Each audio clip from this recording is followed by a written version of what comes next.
साथियों, माता गुजरी, श्री गुरु गोविंद सिंह जी और चारों साहिबजादों की वीरता और आदर्श आज भी हर भारतीय को ताकत देते हैं, हमारे लिए प्रेरणा है।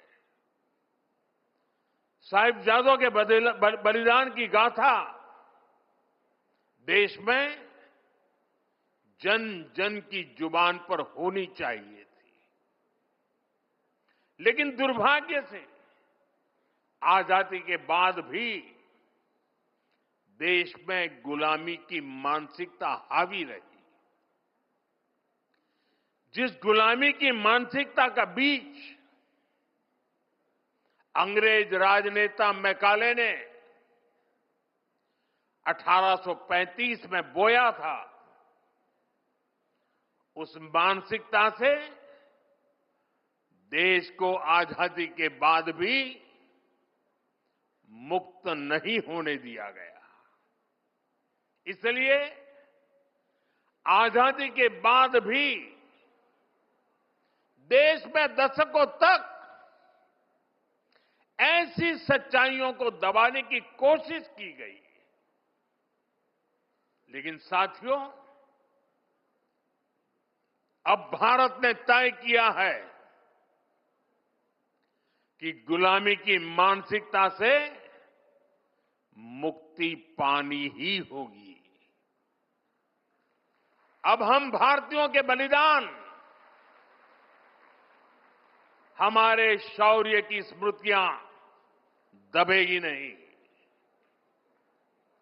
अब देश के नायक नायिकाओं को हाशिए पर नहीं रखा जाएगा और इसलिए वीर बाल दिवस को हम पूरे मनोभाव से मना रहे हैं।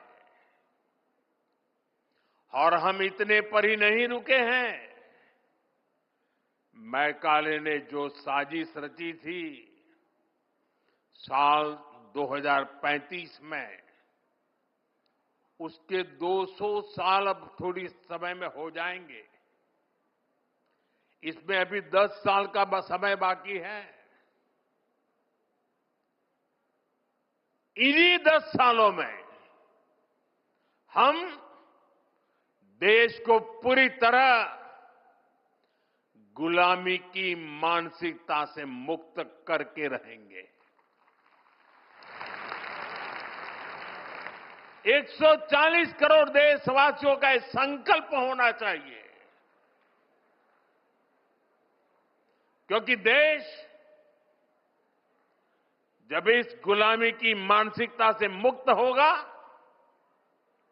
उतना ही स्वदेशी का अभिमान करेगा, उतना ही आत्मनिर्भरता की दिशा में आगे बढ़ेगा।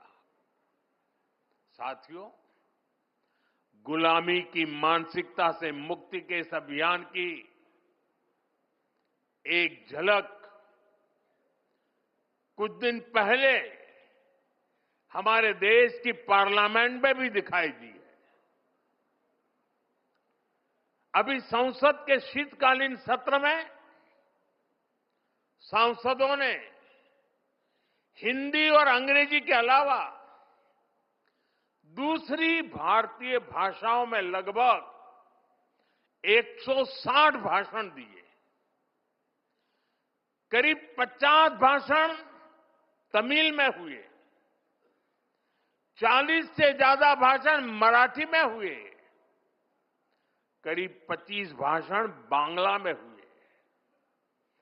दुनिया की किसी भी संसद में ऐसा दृश्य मुश्किल है। ये हम सब के लिए गौरव की बात है। भारत की इस लैंग्वेज डायवर्सिटी को भी मैकाले ने कुचलने का प्रयास किया था। अब गुलामी की मानसिकता से मुक्त होते हमारे देश में भाषाई विविधता हमारी ताकत बन रही है।